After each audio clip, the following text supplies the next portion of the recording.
Dan sebelum masuk alur ceritanya, kita main binomo dulu. Jadi seperti biasa sebelum open posisi saya akan melakukan beberapa pengaturan dulu untuk mempermudah saya dalam trading.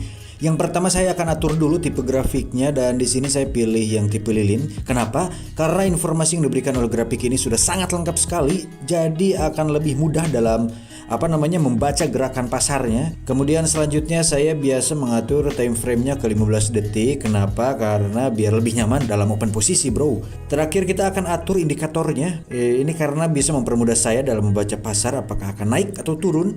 Oke, jadi langsung saja kita cek saldo awal saya ada sekitar 5 jutaan. Nah, sekarang pasar lagi turun, cuman kalau dilihat dari grafik awalnya saya optimis pasti pasar akan naik. Jadi kita akan langsung saja open posisi naik. Kita trading dengan 1.400.000 ya bro, dan kita akan tunggu hasilnya.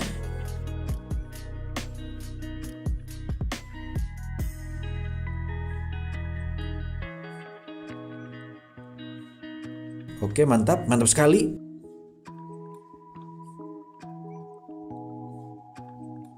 Nah, tidak sampai beberapa jam saldo kita langsung bersama bro. Sekarang saldo saya jadi 6 juta sekian. Oh ya, buat kalian yang masih pemula jangan khawatir karena trading binomo sangatlah mudah. Ini saya tunjukkan cara depositnya.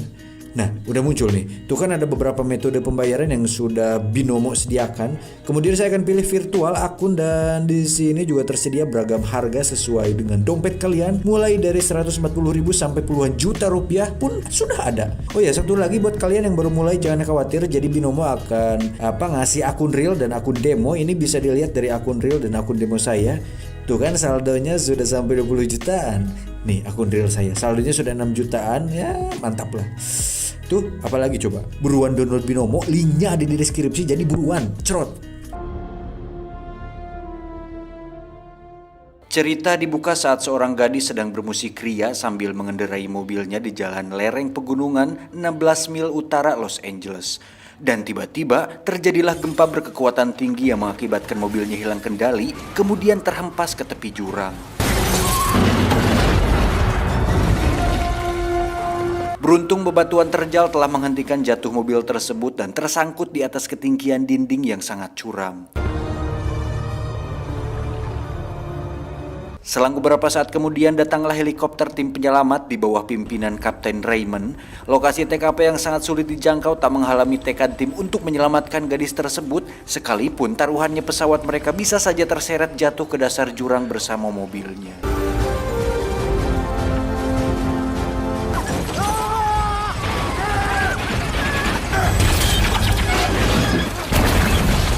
Setelah melalui beberapa aksi dramatis, akhirnya tim berhasil meraih gadis tersebut dan membawanya dengan selamat. Diceritakan di tempat lain di mana seorang seismolog Institut Teknologi California yaitu Profesor Lawrence sedang melangsungkan kuliah umum di kampusnya terkait teori gempa bumi yang sering terjadi baru-baru ini. Menurutnya, jalur patahan San Andreas yang terbentang di tengah wilayah California akibat gempa pada 150 tahun silam adalah penghubung dua lempeng tektonik raksasa yang terus bergerak hingga saat ini. Artinya sangat masuk akal jika saja gempa mahadahsyat tersebut akan kembali terjadi dalam waktu dekat. Maka Lawrence membentuk tim untuk memantau aktivitas pergeseran kulit bumi tersebut sekaligus untuk memprediksi kemungkinan kapan gempa itu akan terjadi lagi. I'd say it's not a matter of if, it's a matter of when. Pada suatu hari, seorang rekan Lawrence yang bernama Kim menemukan aktivitas gempa skala kecil pada titik 5 mil dari bendungan Hopper. Lantas mereka pun bergegas menuju bendungan tersebut untuk kemudian melakukan penelitian dari sana. Sementara itu, Ray yang baru saja tiba di rumahnya menemukan surat gugatan cerai dari sang istri yang harus ditandatanganinya. Konon tatanan rumah tangga Ray saat ini sedang goyah pasca kematian putri bungsunya akibat tenggelam beberapa waktu yang lalu. Ironisnya, sang istri lebih memilih pergi meninggalkan Ray demi seorang pengusaha tajir di luar sana. Kemudian cerita kembali ke Hooper Dam, Nevada, di mana Kim mencatat ada 3 kali gempa kecil semenjak kedatangannya di sana. Sebagai peneliti, Lawrence cukup optimis mendengar perkembangan tersebut. Namun tiba-tiba grafik pada seismograf meningkat tajam yang mengindikasikan ada sebuah kekuatan di luar prediksi. Dan benar saja, terjadilah guncangan hebat di sana hingga mencapai 7,1 skala Richter untuk kemudian Lawrence langsung memerintahkan Kim segera keluar untuk menyelamatkan diri. Para pengunjung Hopperdam saat itu spontan berhamburan panik seiring ledakan tembok beton dan jebolnya air bendungan akibat guncangan. Sementara itu sebuah kesialan menimpa Kim setelah kakinya terpasung baja beton. Akibatnya dia terhempas dan lenyap bersama robohnya material bendungan.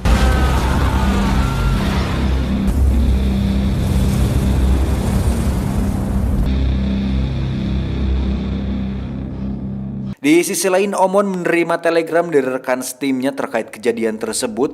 Namun dia juga harus menemui putrinya Betty yang kini tinggal bersama ibunya anjing kok susah sih ini, di rumah calon suami barunya yaitu Didin.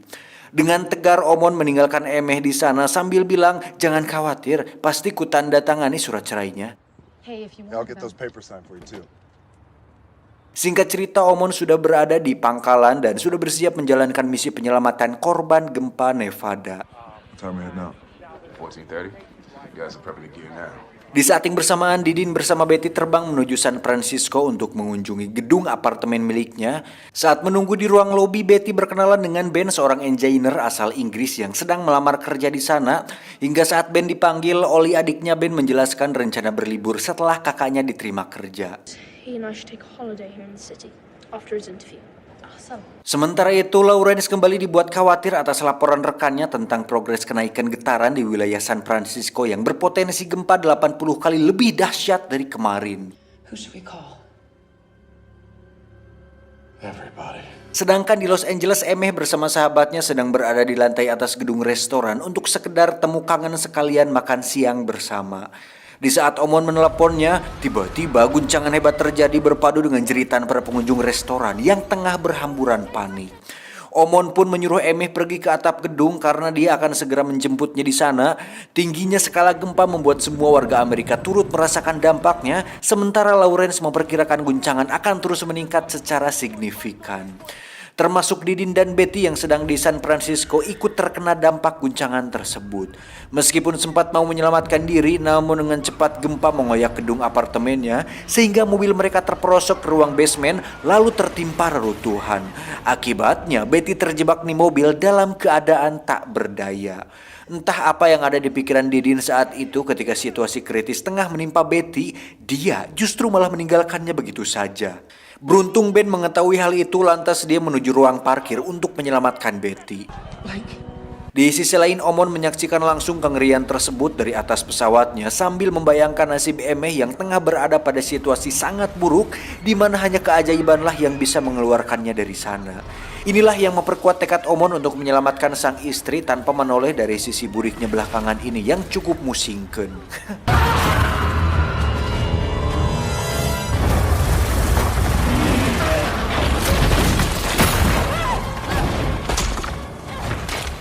Seiring hanya beberapa detik saja waktu yang dimiliki Omon saat itu, maka dia langsung melontarkan keranjang ke arah Emeh yang sedang berlari menghindari ledakan dari reruntuhan gedung di belakangnya. Keberuntungan benar-benar berpihak pada Emeh setelah terbukti selamat. Walaupun untuk keluar dari zona tersebut, Omon harus mengendalikan pesawatnya dengan amat susah payah.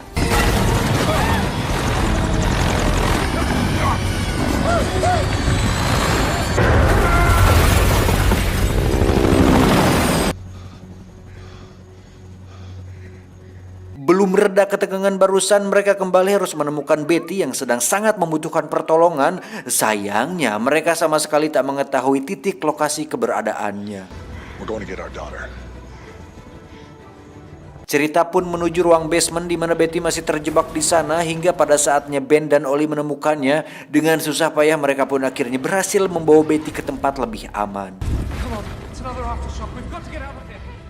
Di sisi lain, Dr. Lawrence mengisyaratkan bahwa bencana belum berakhir, bahkan progresnya semakin buruk lagi. Maka dengan dibantu para hacker, dia memutuskan untuk men-take over media agar dapat mengendalikan warga. Steady, I'm starting a new class. How to save lives by hacking media outlets. Singkat cerita, Betty dan dua teman barunya tadi tiba di sebuah toko elektronik untuk merakit perangkat telepon agar bisa kembali menghubungi ayahnya. Dan intinya Omon menyuruh mereka berjalan keluar dari sana menuju tempat yang lebih aman, yaitu sebuah menara di atas bukit di mana Omon berjanji akan menemui mereka di menara tersebut. Rupanya menara itu mengingatkan Emeh akan kenangan beberapa waktu yang lalu di saat keluarganya masih utuh. Di tengah percakapannya, tiba-tiba Omon mematikan pesawat dan mendaratkannya secara paksa sebab mengalami kerusakan mesin akibat insiden tadi. Setelah itu mereka pun melanjutkan perjalanannya menuju San Francisco. Sementara itu dalam siaran langsungnya Lawrence menegaskan agar warga San Francisco khususnya lebih waspada akan gempa susulan yang pasti berlangsung lebih dahsyat lagi. God be with you. Tiba di San Francisco, Omon bertemu seorang kakek pemilik perusahaan penerbangan yang kemudian menghibahkan pesawatnya untuk digunakan Omon dan Emeh. Setelah perjalanan mereka sempat terhenti oleh patahan San Andreas yang terlihat sangat mengerikan. Kembali lagi ke Betty yang baru sadar bahwa menara yang mereka tuju ternyata sekarang telah hancur terbakar, dan akhirnya mereka pun terpaksa memilih rencana kedua, yaitu sebuah gedung tertinggi di San Francisco, sekalipun langkah mereka kali ini melawan arah zona evakuasi. Bahkan Ben yang sempat menolak pun akhirnya menyetujui adiknya untuk ikut menyertai Betty ke sana. Di sisi lain, Omon cukup kebingungan untuk mendaratkan pesawatnya sebab beberapa bandara yang dilalui semua sudah porak-poranda. Sehingga mereka memilih terjun menggunakan parasut dan mendarat di stadion bola pinggir pantai sebuah teluk.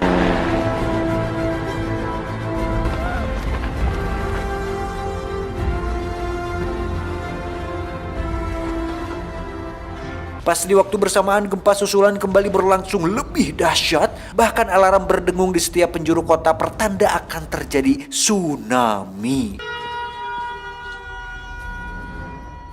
Omon yang terbiasa dengan situasi kritis terlihat lebih tenang terus memacu skocinya keluar teluk sebelum gelombang tsunami tersebut pecah. Dengan susah payah mereka berhasil mencapai puncak gelombang dan selamat dari runtuhan kapal tongkang yang nyaris saja menimpa skoci mereka. Dan dalam waktu singkat, kota pesisir pantai tersapu habis oleh ganasnya gelombang tsunami. Didin yang naas tewas pada saat itu.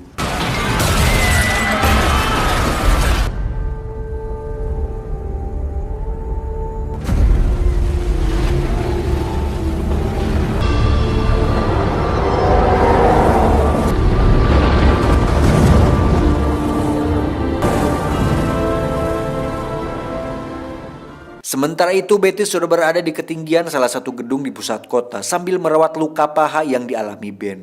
Sikap perhatian Betty inilah yang membuat Ben terkagum-kagum dan sangat ingin sekali melamot. Anjing, melamot. Tak lama setelah itu, Omon dan Emeh pun menemukan keberadaan Betty dan kedua temannya tersebut. Keharuan terlihat dari wajah keluarga ini setelah melalui keluh kesah perjuangan, akhirnya mereka dipertemukan juga. Namun tiba-tiba situasi kembali tegang ketika gedung tempat Betty berada saat itu perlahan tenggelam. Tak tinggal diam, Omon langsung terjun untuk menolong mereka, namun sial, Betty telah terjebak di sebuah rangka kaca, di mana tebalnya kaca menyulitkan Omon untuk bisa menembusnya.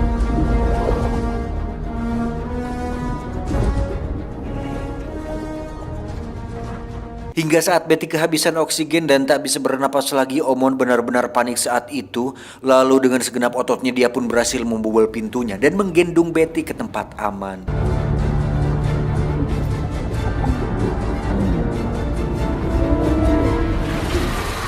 Melihat anaknya telah ditemukan, Emeh nekat menembus dinding kaca gedung dengan skocinya, kemudian membawa mereka semua ke lokasi yang benar-benar aman.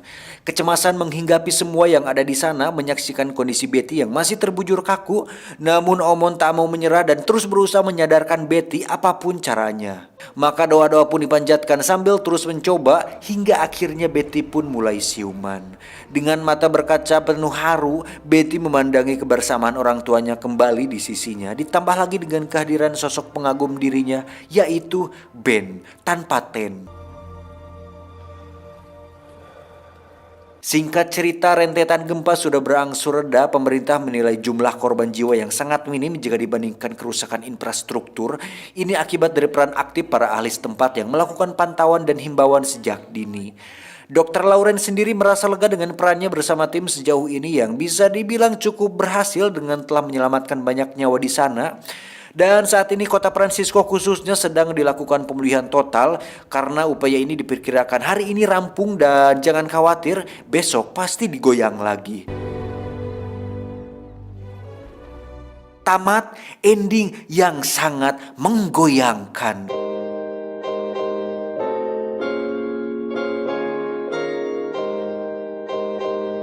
Kesimpulannya adalah gempa yang hakiki adalah ketika Emeh meninggalkan Omon hanya demi seorang Didin yang pengecut.